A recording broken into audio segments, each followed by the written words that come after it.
This week on Art on the Air features printmaking and oil artist Andrea Williams discussing her upcoming exhibits. Next, the manager of the museum store for historic Oakland Cemetery in Atlanta, Tim Wright. Our spotlights on the celebration of life and music of Billy Foster on September 20th at IUN's Main Stage Theater in the School of Arts and Sciences. Express yourself through art and show the world your heart. Express yourself through art and show the world your heart. You're in the know with Esther and Larry. Art on the air today. Stay in the know with Larry and Esther. Art on the air our way. Express yourself through art and show the world your heart. Express yourself through art and show the world your heart. Welcome. You're listening to Art on the Air on Lakeshore Public Media, 89.1 FM, WVLP 103.1 FM, our weekly program covering the arts and arts events throughout Northwest Indiana and beyond. I'm Larry Breckner of New Perspectives Photography, right alongside here with Esther Golden of The Nest in Michigan City. Aloha, everyone. We're your hosts for Art on the Air. Art on the Air is heard every Sunday at 7 p.m. on Lakeshore Public Media, 89.1 FM, also streaming live at lakeshorepublicmedia.org, and is available on Lakeshore Public Media's website as a podcast. Also heard on Friday at 11 a.m. and Monday at 5 p.m. on WVLP 103.1 FM, streaming live at wvlp.org. Our spotlight interviews are also heard Wednesdays on Lakeshore Public Media. Information about Art on the Air is available at our website, breck.com/AOTA. That includes a complete show archive, spotlight interviews, plus our show is available on multiple podcast platforms, including NPR One. Please like us on Facebook, Art on the Air, WVLP, for information about upcoming shows and interviews. We'd like to welcome back to Art on the Air and Art on the Air Spotlight, the one and only Billy Foster and Renee Miles Foster. And they've got a whole new event coming up. It's actually a celebration of Billy's wonderful 60-year career coming up on September 20th at 3 p.m. And it's a whole afternoon of jazz along with some of his regular trio and additional people. Renee and Billy, welcome back to Art on the Air Spotlight. Thank you so Larry. much. Yeah, we love you so much. It's so good to see you. Well, it's good to be seen, and it's also good to participate in this celebration for Billy. It really didn't start out like this. Tell them what you thought, Billy. Well, what I thought was that we'd just do a concert at IUN, supported by the university. But then I thought the theater was rather big, and so I added some extra friends along, and then Renee was involved, and some things happened that I actually didn't know about. Well, you know, the private name is Miss Extravaganza, and because of that, I have to then add a little flair to everything. And with that in mind, I wanted to make sure that along the way, we celebrate Billy's long and tedious career. I mean, it's been fun, but it's been a lot of work. And behind the scenes, he started at the tender age of 7. And so now he is actually 78 years old, still performing, still playing, still celebrating jazz music and its wonderful history. And along with that, you know, we just wanted to make sure we let our friends, family, and those who have supported us through all these years, provide them with a little taste of music, community coming together to interact and communicate and also learn about various things. Like we have, what is his name? Rick Wilkerson from Indianapolis with what is it called? The Indiana Historical Music Program. And it's a museum, actually. And what they do, they're coming to make sure that they can document the various artists, the musicians, and put them in their museum so that their history and legacy won't be forgotten. Then we have AARP coming to have information for the seniors and those interested. We also have Calumet Regional Archives who will be there to tell people about them being present in Indiana University's library at Indiana University Northwest. We also have Jamie Abersol. Would you tell him a little bit about that? Jamie Abersol, who is an educator. He's been an educator for years. He has what we call a play-along series for jazz, and he's an NEA jazz master. He's also contributing to support this particular concert. Can you tell me a little bit about the musicians? Well, some of the musicians, the regular trio, Bruce Evans on bass and Lanny Turner on drums and Renee on vocals, will be performing.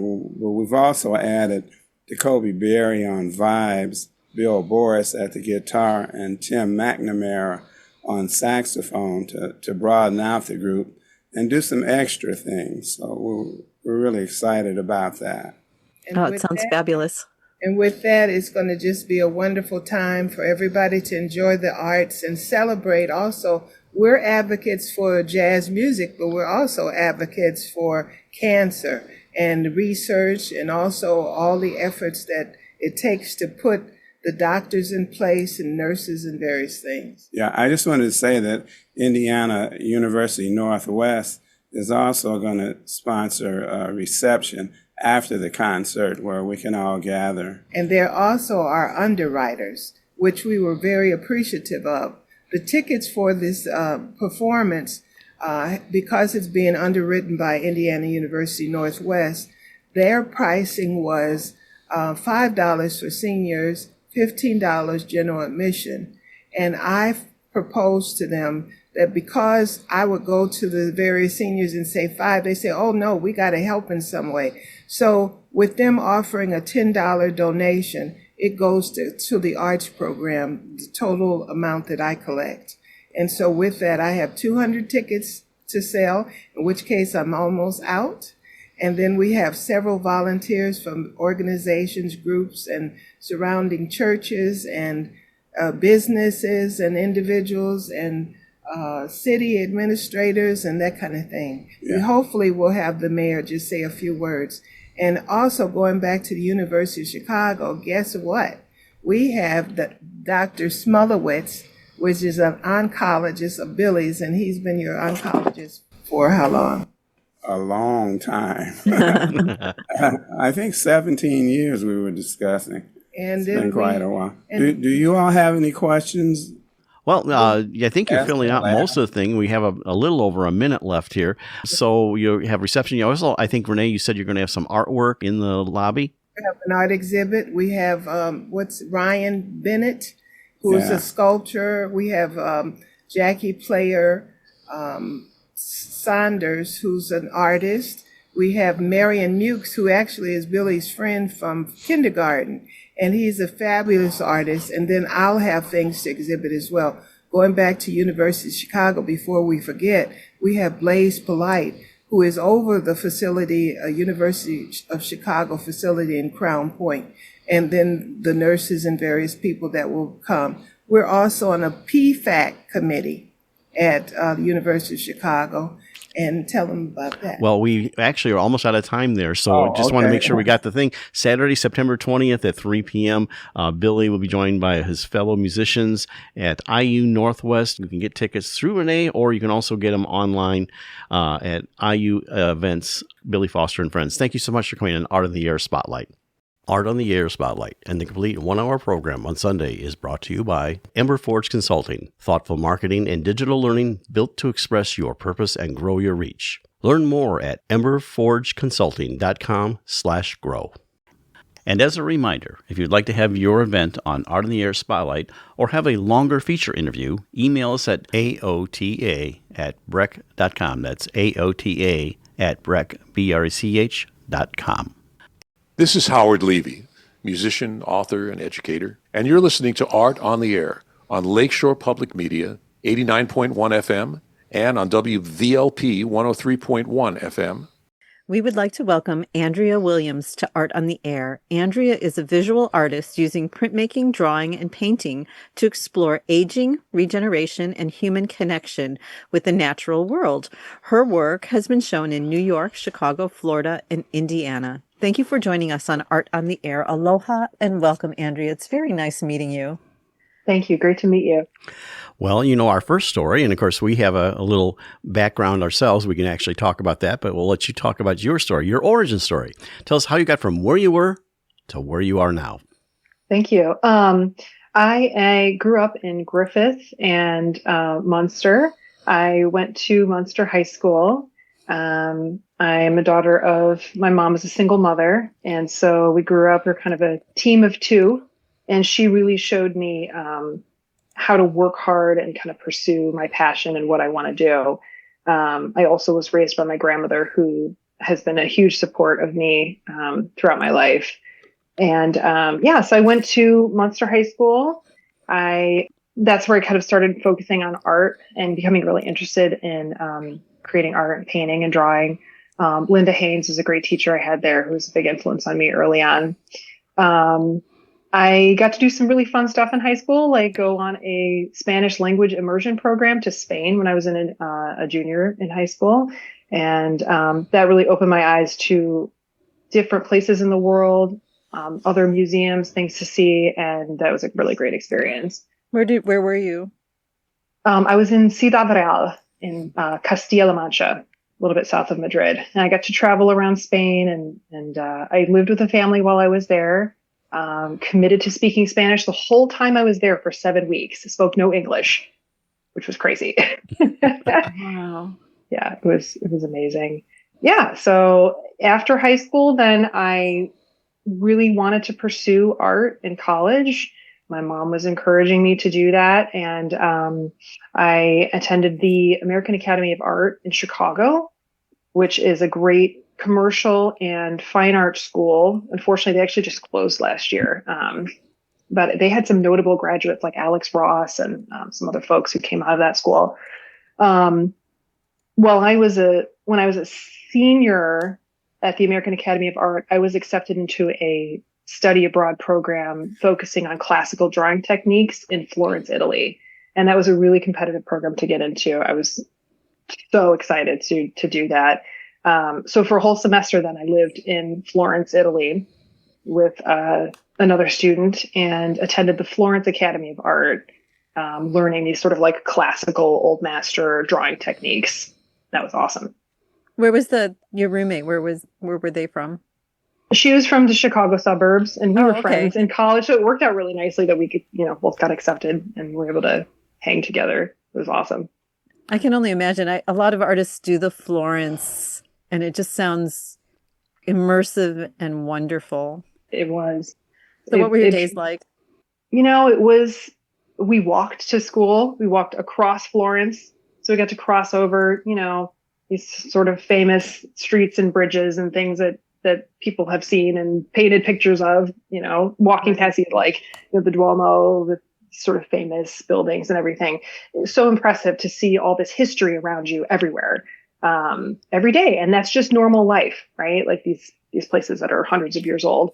And we would go to the school. It was we'd have morning session, would be doing Barg drawing, which is where you're doing a copy of like an old master drawing by Charles Barg. It was sort of a way of teaching students to draw, doing these specific drawings. You were not allowed to move on to the next drawing until you had perfectly exactly copied the drawing you were working on. So we would spend, weeks, or you could spend a month on one drawing. That's it. And until the professor approved you to move on, then you could move on. So it was a lot of really like honing those drawing skills. And then in the afternoon, we would do figure drawing from a live model. And we would learn the sight size method. And it was a similar focus on drawing proportion, value, really being accurate to the figure and, learning the anatomy of how to draw. So you finished up Chicago and did your trip. And tell us about like maybe before you pursued your graduate level stuff. Yes. I spent some time kind of, doing some continuing classes with a few of my professors from undergrad who had opened their own studio, Melinda Whitmore and David Jameson, who opened up the Vitruvian Fine Art Studio. They're amazing friends and mentors of mine. They had kind of encouraged me to keep going. I took some painting classes with them. I ended up doing another trip to Florence with them for like 2 weeks and did some plein air painting there in Tuscany. Amazing. Loved it. I was working not in the arts. And after a couple of years went by, I realized I wanted to kind of move more in that direction for my career. And so I, decided I wanted to go for my master's degree.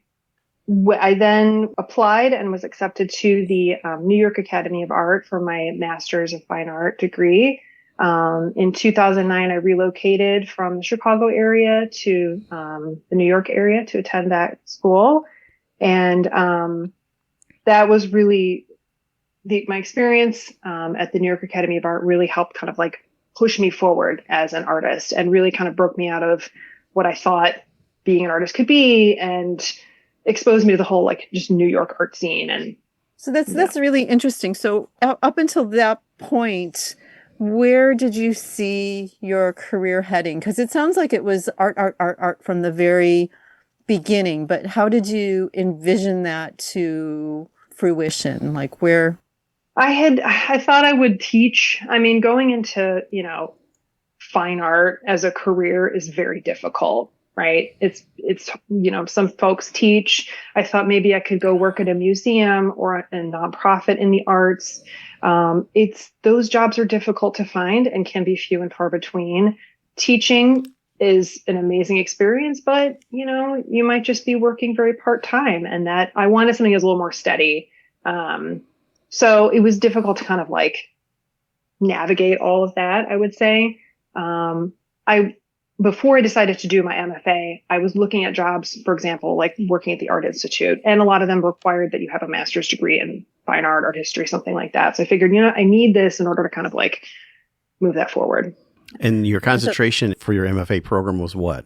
It was an MFA in painting, oil painting, with a printmaking concentration. They had like a sort of sub printmaking program. I had always wanted to do printmaking.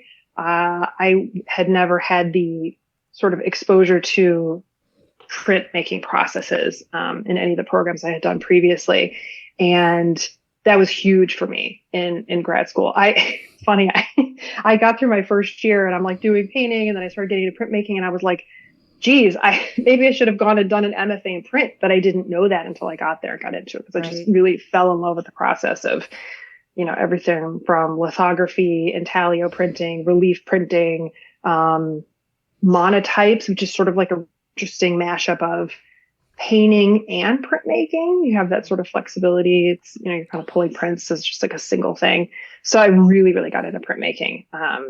And I was excited about that in graduate school. Yeah, printmaking is magical. It is. So post MFA, what was in your course then?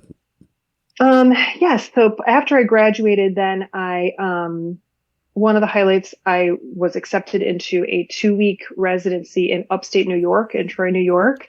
I got to live in this beautiful church, an old church that was sort of no longer in use. And I think it was a historic site, but they were allowing this program to let folks stay there. I actually stayed up in the choir loft. I lived there for 2 weeks. It was really cool. And then on the main, on the main area of the church, they had it kind of divided up into artist studios there. I think there were 4 or 5 of us there, and just to make work and exist. And we got an opportunity to do a pop-up show while we were there and do critiques together. That was really, really fun. I was doing a lot of hand printing linoleum cuts while I was there. Since I didn't have access to a press, but I still wanted to continue doing the printmaking, I just brought my Baron and was just burnishing and doing my prints right there. And I really made a lot of work. It was an amazing experience. Were the other artists painters, or was there a variety of disciplines? It was a variety of disciplines. There was, I think there was one painter. There was one artist doing photography collage, and another artist who did performance art. And that was a really interesting exposure for me, because I hadn't kind of been exposed. I kind of did all this very traditional representational art experience, but she, as a performance artist, really showed me different ways of thinking about making art. She would kind of get up in the morning and she would go and she'd be practicing her performances out front. And I was like, what are you doing? So we had some really interesting conversations about what art is and what are the different forms it can take, including performance. So now you've got me curious. Was it dance based? What type of performance? She does dance based performance, but also sort of time based. I think she considers herself a dance performance, but it's time based work. She would kind of get up and she would go sit in front of the church, and she had a pile of stones next to her. And then she would kind of pick a few up and hold them above her head and then slowly drop them. And they would fall kind of one by one from her hands. And she would kind of do these like these repetitive motions for a certain period of time. And she might like change how she was doing it, but it was sort of like time-based performance. Yeah, it was really, really cool. Yeah. So you've now done that, and you came back to doing things here, and then, well, of course, life happens. Yes, life does happen, doesn't it? Yes, I then eventually moved on. I got married, and I was still sort of based in the East Coast at that time. Eventually decided that I wanted to come back to Northwest Indiana to be closer to my family, my mom and my grandmother. And then I was lucky enough to have my two wonderful children. My first daughter was born in 2018, and my second daughter was born in 2020.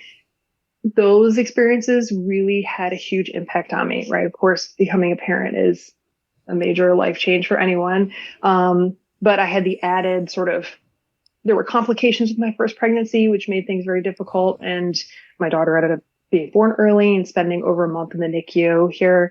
So that was pretty scary, but she got through it. She's healthy. She's wonderful, amazing, smart child.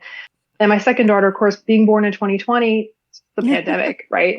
All that happened. And so, just being kind of shut in and scared, right? Being terrified as at risk with your new child and everything, those were pretty impactful experiences. So of course, out of all of that, I kind of took a break from art for a couple of years while I was just having my kids. And then soon thereafter, I started making work again. I wanted to dive back in and, try to remember that I was an artist and not like just a mom and just in charge of like feeding everybody all the time.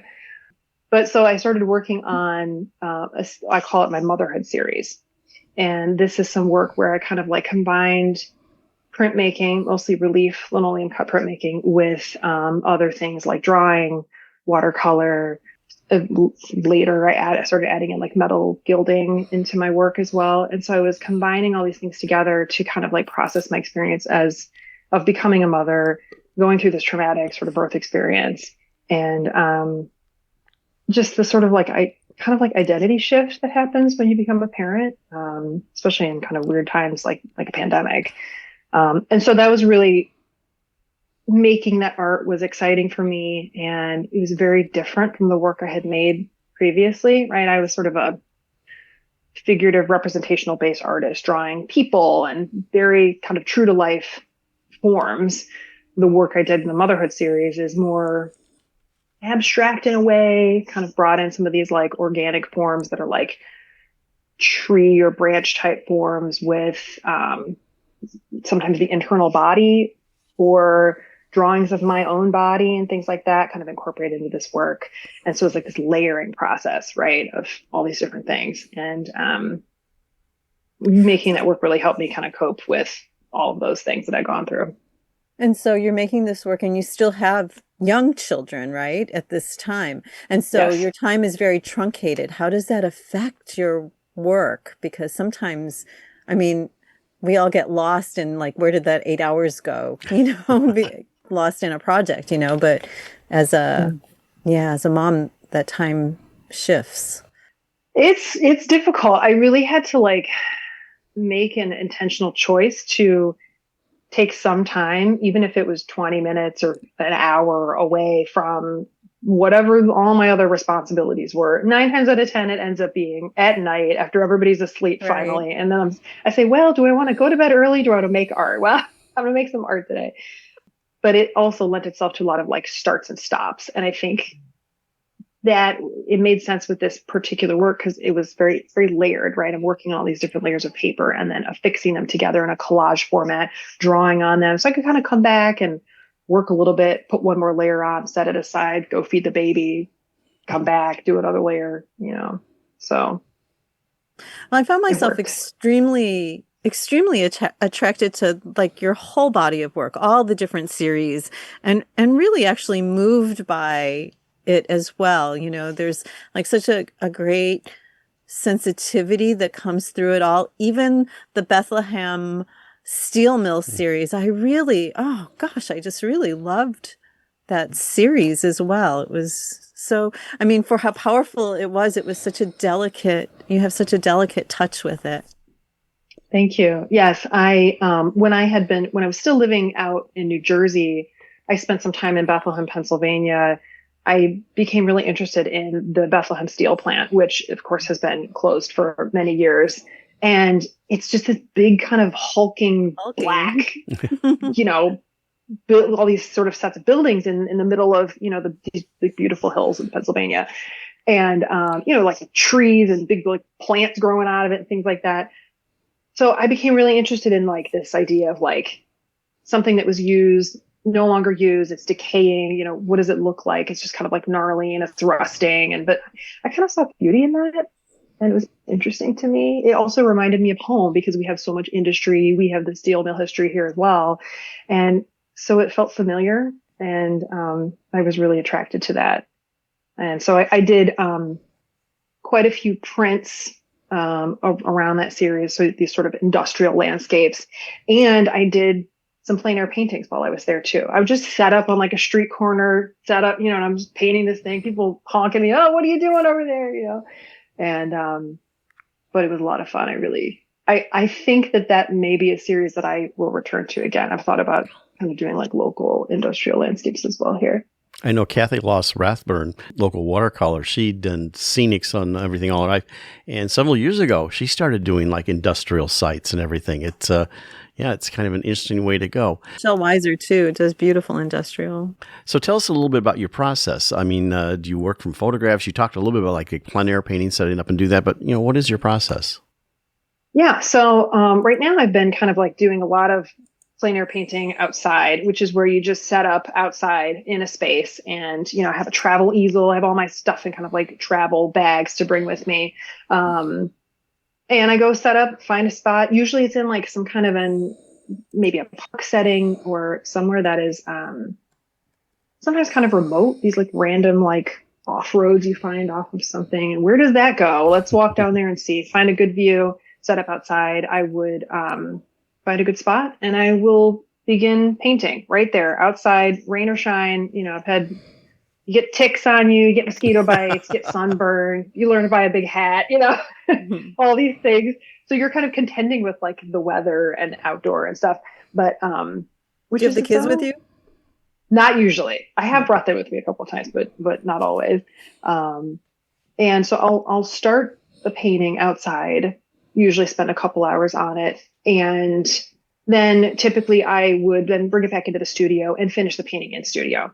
Sometimes I might go back to a site a couple of times, but usually then I'll complete the painting in studio with some photography reference and then my memory as well. So I'm not really painting the scene exactly as I see it. I've started to kind of like let the painting tell me what it needs, and it might not look exactly like it, but I'm just trying to get it to. The bones were right there, and then you just, yes. Yeah, cool. Yeah. So tell us what's happening now. You're involved with the Highland Arts Council and everything, and then you also have some exhibits coming up.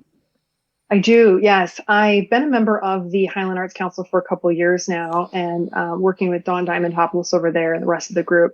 Wonderful folks. We, plan and organize local arts events, such as the Highland Arts Walks, Handmade Highland, storytelling events, just to kind of like bring more art into the Highland community, and just kind of connect people together with that. So that's been great. And I also have a couple shows coming up. I will have a solo show at Willow Blooms in Highland.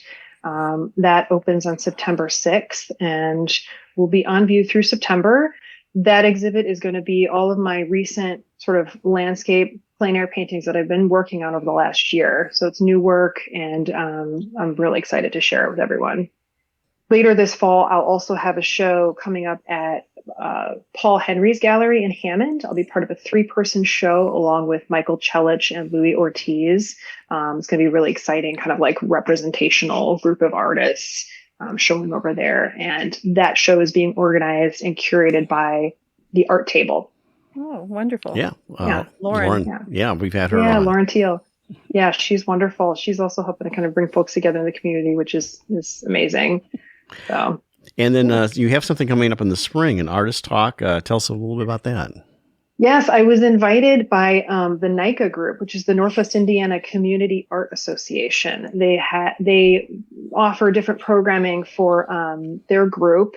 I will be speaking to their study group in, I believe it's May of next year, giving a talk about printmaking and sort of my printmaking journey and process and how I've kind of come through that. So I'm very excited about that too. Well, in our final minute here, just remind everyone about what you have coming up and anything you have going past that art that you're working on. Yeah, definitely. I'm going to be having that solo show, as I mentioned, at Willow Blooms in Highland coming up next in September, opening on September 6th, and 3-person show at Paul Henry's later this year. And I'm, one of the things I'm just really focused on is I want to contribute meaningfully to the Northwest Indiana community broadly, not just the arts community. And so I'm hoping to kind of help bring people together there. I was recently accepted as an artist in residence with at South Shore Arts at Substation Number 9. So I'll be having a studio there and working there as well. We'll be doing community events there too. And so I'm very excited to just kind of contribute in all the ways I can. And quickly tell how people can find you on the web. People can find me on Instagram at ArtDrea and on my website, artdrea.com, ARTDRIA, artdrea.com, and on Facebook at the ArtDrea Perspective. Excellent. And we'll have a link on our site with your picture. Andrea, thank you so much for coming on Art on the Air and sharing your art journey with our audience. Thank you so much. Really appreciate it. Yeah, thank you. It's been a pleasure. Art on the Air listeners, do you have a suggestion for a possible guest on our show? Whether it's an artist, musician, author, gallery, theater, concert, or some other artistic endeavor that you are aware of, or a topic of interest to our listeners. Email us at aota@brech.com. That's aota@brech.com. Hey everybody, this is Carolyn with New Blue, and you're listening to Art on the Air on Lakeshore Public Media 89.1 FM and WVLP 103.1 FM. We are pleased to welcome Timothy Wright to Art on the Air. Timothy manages the museum store for the historic Oakland Cemetery in Atlanta, Georgia. His approach in the store is to create a kind of cabinet of curiosities for visitors to shop or explore, echoing themes of a Victorian garden cemetery, history, nature, art, the Gothic, oddities, and the uncanny. He is an artist and nature lover and explores his creativity in his studio and gardens at the log home he shares with his partner and 2 spicy cats, Milo and Ray. Thank you for joining us on Art on the Air. Aloha and welcome, Tim. It's great seeing you. Thank you. It's my pleasure to be here. Well, Tim, all of our guests like to know about, or our audience likes to know about what our guest's background is, your origin story. And I like to say, like, how you got from where you were to where you are now. So tell us all about Tim. Well, I'm a Georgia native. I was born here in Georgia. I've lived here all my life. I'm one of 5 children, so big family. Growing up was an interesting experience with so many brothers and sisters, but I tend to be a solitary sort of person. So I would sometimes escape from the hustle and bustle of our household by going and staying with my grandmother, who was a big influence. She was a gardener. She taught me the love of gardening. She was, like a lot of women in our family, very creative. And, our family didn't have a lot of money. So the women in the family would quilt, they would can, but they would do crafts and things, and they would find ways to be able to do these things without a lot of money. Those great repurposers, huh? That's where. Absolutely. Nothing went to waste. I remember my grandmother had a well at her house. It was before she lived in an area they didn't have water. They had chickens. It was a real interesting experience to I love my brothers and sisters, and family life was so fun, but to kind of escape and go to her house. And it was just the 2 of us when my grandfather was traveling, and we would do crafts together and garden together. And then my mother, very similarly, has always been a very creative influence as well. So I grew up with that, and I always had my head in a sketchbook or a book. And so I sort of explored myself through my drawing, and my grandmother also did a lot of writing. She wrote poetry, so I, play around with that. And so I've always loved self-expression and exploring ways to express the self. And even in gardening, I find a kind of self-expression. So I grew up gardening at home with my grandmother, 4-H in school, stuff like that. I went to when I started working. My working experience is mostly in bookstores. I started off in a bookstore, and I worked in a variety of bookstores from my teen years into adulthood, among other jobs. But those are the jobs I love the most because there's something about books and book people, which I love. Just the smell of books, falling into them when you're reading them, the tactile feel of them. Book people are just special people, and so bookstores. Went to the Atlanta College of Art for a few years. It's sadly no longer here. It was absorbed by SCAD, Savannah College of Art and Design, and took painting, fine painting, printmaking, went back to work, and then eventually landed at Oakland. So I want to ask about the gardening. So with your grandmother, was it flowers and fruits and vegetables, or what? How and did you learn planning out? Because I just imagine your garden very organized. Is it? I mean, You know, my favorite kind of garden is a cottage garden, but I adore formal gardens as well. But I think that my the reason I like a cottage garden better is because it's a little easier to like accept the overgrowth and things like that. But yes, my grandmother, she out of necessity, they grew crops. I mean, she had was probably maybe I would say not quite a quarter of an acre behind her house, and they had beans, they had corn, they did potatoes, but then she also had her flower beds, and I still have flowers in my I have flowers in my yard now that she have been passed down through the family. Some heirloom flowers wow. that I have been multiplying and spreading around the yard. So I do have in my own gardening, I do raise fruits and vegetables. I do a lot of herbs. I collect sages. And I have sort of a structure, but I do what most people do when I have 2 acres to garden in. So I create rooms and pathways from room to room. I don't use any kind of pesticides, no herbicides. This morning I was out gardening and I moved 2 Joro spiders to a different area of the yard because they were too close to the cosmos. And they're an invasive species, but they are also beneficial because they do cut back on, insects. And so, because I don't use any kind of insecticides or anything, I rely on the spiders and the bats and the frogs and the toads and all of those guys. So it's so submersive and interactive when I'm in the garden, I doing know things like it's so satisfying, isn't it? I love the idea of like planting complementary things that protect each other. I mean, when I learned about that, my sort of whole gardening world opened up, that you plant the garlic near the roses or whatever to keep everybody happy. Mhm. Yeah.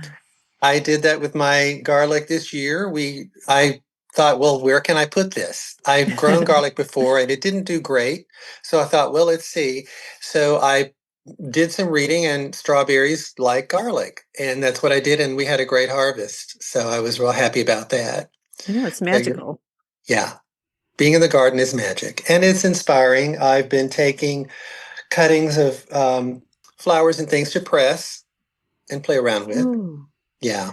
Is that going to work its way into your art, maybe? Maybe. I was just writing in my journal last night about it happens every fall. I think a lot of people get this surge of creative energy because of the change in the season. I think it literally does something to our bodies and our spirit. And so I've been feeling that lately, a creative restlessness. And so I suddenly find myself after just a summer of really not doing much creatively, suddenly I'm just all over the map doing all kinds of crazy creative things. And I love it. So tell us a little bit about the art that you do. I know Esther sent me some pictures that you sent her, mostly about the museum. But tell us, what art you have done and what you are doing now. Well, what I'm doing now is I'm doing a couple things. I'm doing some quilting, and I'm making these panels with appliques of fabric that depict Japanese theater masks. And I have done collages of those and small paintings of those. I have a series of paintings of those. I'm fascinated with Japanese theater, the way the actors portray characters using masks and costumes, very expressive, very colorful. So I'm right now working on a piece that is layered fabric that will end up being like a Japanese theater mask that'll have embroidery on it. And then I've been doing some collages of this along the same theme. And I also have been doing some printmaking. I'm fascinated with snowflakes. So I've been doing some carvings of snowflakes out of blocks to do block printing. I've done 2 small booklets of collages of snowflakes too. So I'm kind of all over the map. Although I did study painting, and I want to get back to painting. Right now, it's about the sewing, the collage, and the probably those main The block things. printing. The block printing, yes. Yeah, it sounds like it sounds very cohesive. It kind of all flows together, and I think I know for me, I need to mix it all up like that. I really admire my friends who can stick with one medium, for decades and just master it even more than humanly possible. But I have to I don't know, I have to mix and match. I agree.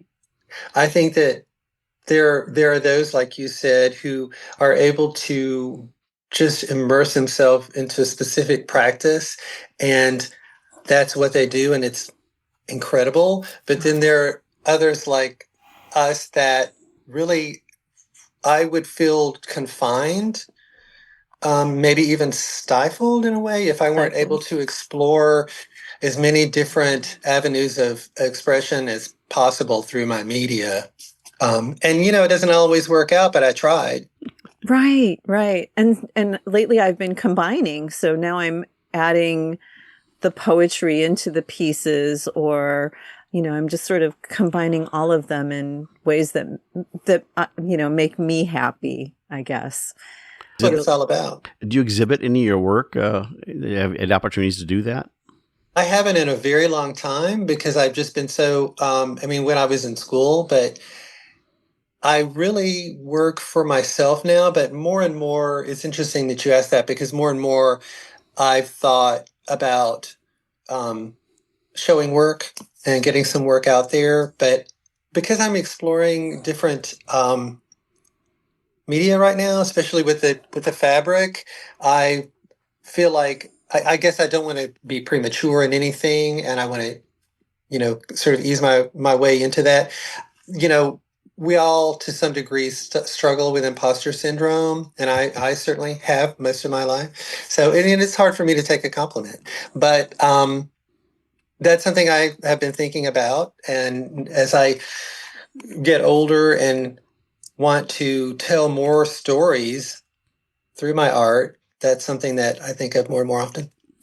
Well, and it sounds like what you just described is a show in the works. All these very complementary things, like even the snowflakes just seem like they would tie in very beautiful with the Japanese theater or mask pieces that I don't know. It just sounds like it would be a beautiful show in the works. Who knows? Who knows, right? Well, I'm curious about what you do for a living, which I found interesting, is that you actually manage a museum store for historic Oakland Cemetery there in Atlanta.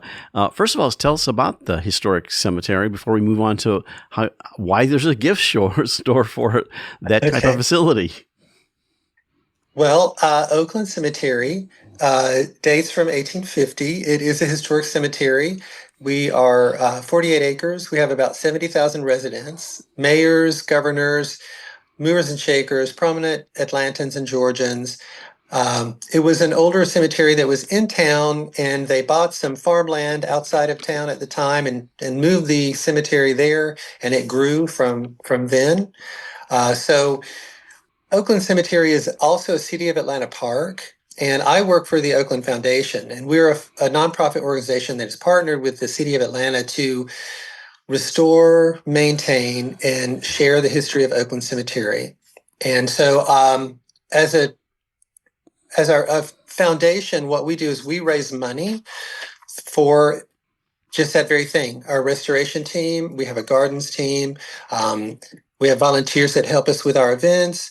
So that's where the museum store comes in, and our events. Everything that we sell in the museum store, the money goes back into our mission to preserve, enhance, and share Oakland Cemetery. You're listening to Art on the Air on Lakeshore Public Media, 89.1 FM, on WVLP, 103.1 FM. So what would I find if I walk into your store and see things? I mean, what would be like, you think about like, what would we have in a museum store for a cemetery? But tell us about what that experience would be like.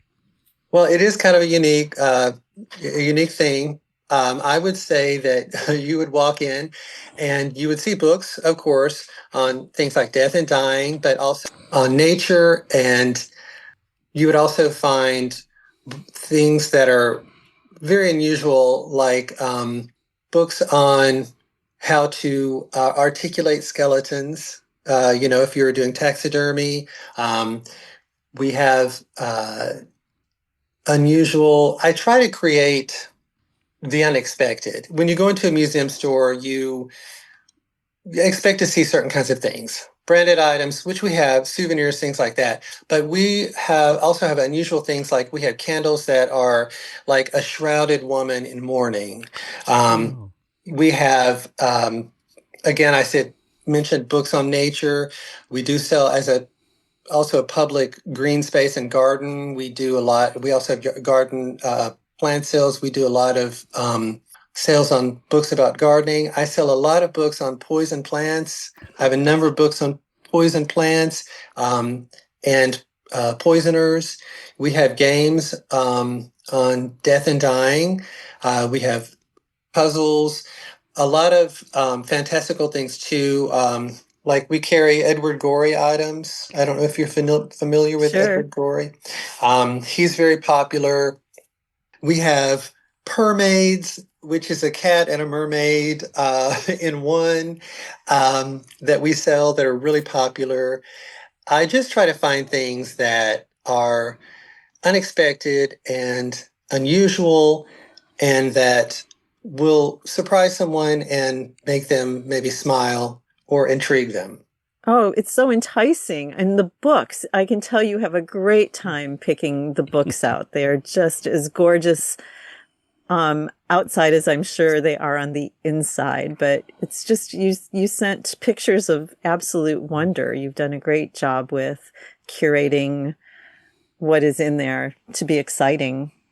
Thank you. One question I had too, is the cemetery still functioning as a cemetery? I mean, obviously the people that are there, but I mean, like, is there any new people that join the cemetery?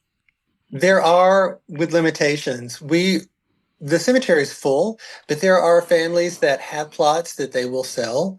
So our sexton, who is like the city manager of the cemetery, who we work with, he has a list. And so if you want to be buried there, you would get with him and see if there's a family who has a spare plot that they would be willing to sell.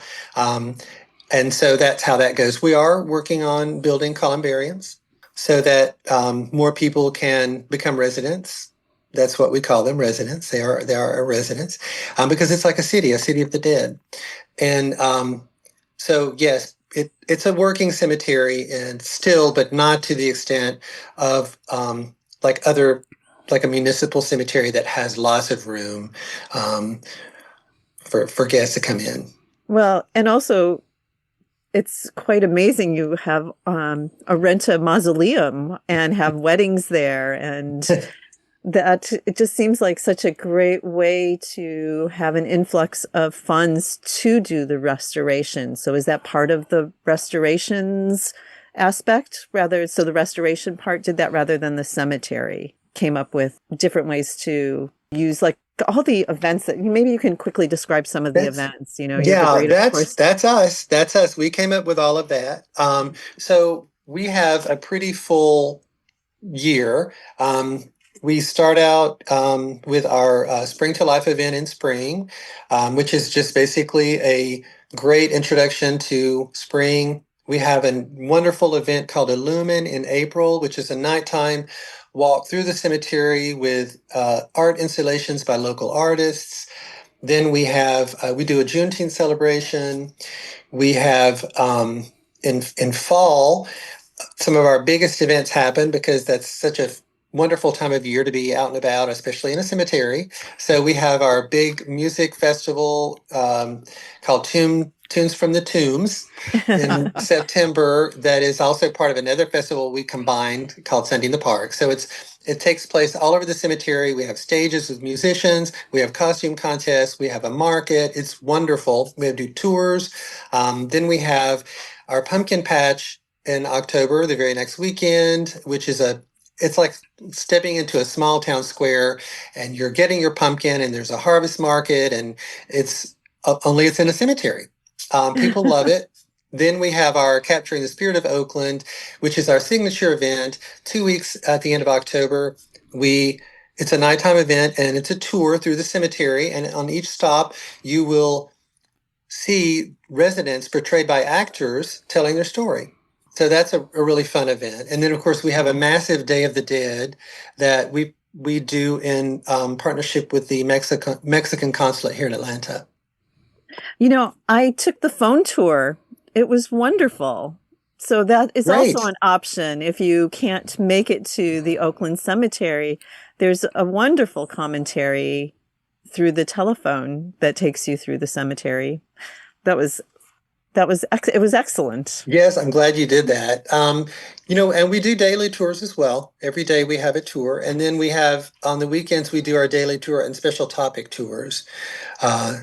And those are, the special topic tours are like one's called, we do one on called Love Stories. It's the Love Stories of Oakland.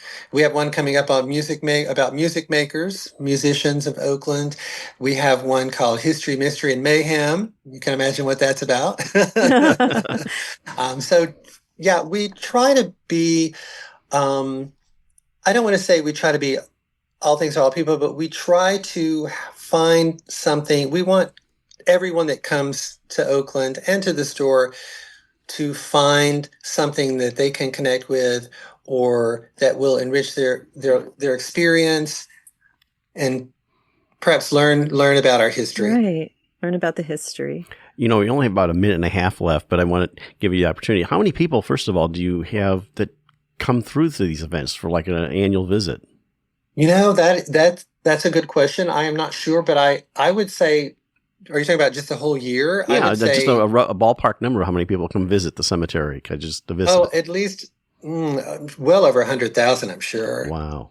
Yeah, we're not the only historic cemetery in Atlanta, but we do unusual things for a cemetery. And other cemeteries are doing the same thing. Other historic cemeteries around the country are doing similar things to us to raise money, because you have to preserve these things for the future. Sure. And tell these stories, keep these stories going. I read that you also try to, with complementary materials repair some of the gravestones that have been damaged, to We do. keep Yes. them, keep up. Yeah, it's In our final couple of moments here, Tim, tell us how people could find out about not only your museum store, but the whole cemetery, the website, and things like that.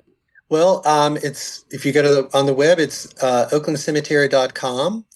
And I think that it's Oakland Cemetery on our social media as well. If you go to our website, you'll find all the information you need about the programs that we have, our history, and our new visitor center where our store is located. We just opened this year outside our main gates. We have our wonderful store there. We have event space. Our offices are there. And we're here for our community, for all visitors. Well, we appreciate you coming on Art on the Air and sharing it. That's Timothy Wright. He's the manager of the museum store, historic Oakland Cemetery in Atlanta, Georgia. And you can find the information at oaklandcemetery.com. Tim, thank you so much for coming on the show and sharing. Thank you. Yeah, thank you, Tim. I want to thank Marla, chauffeur of the Winding Road, for introducing us. This has been such a pleasure. We'd like to thank our guest this week on Art on the Air, our weekly program covering the arts and arts events throughout Northwest Indiana and beyond.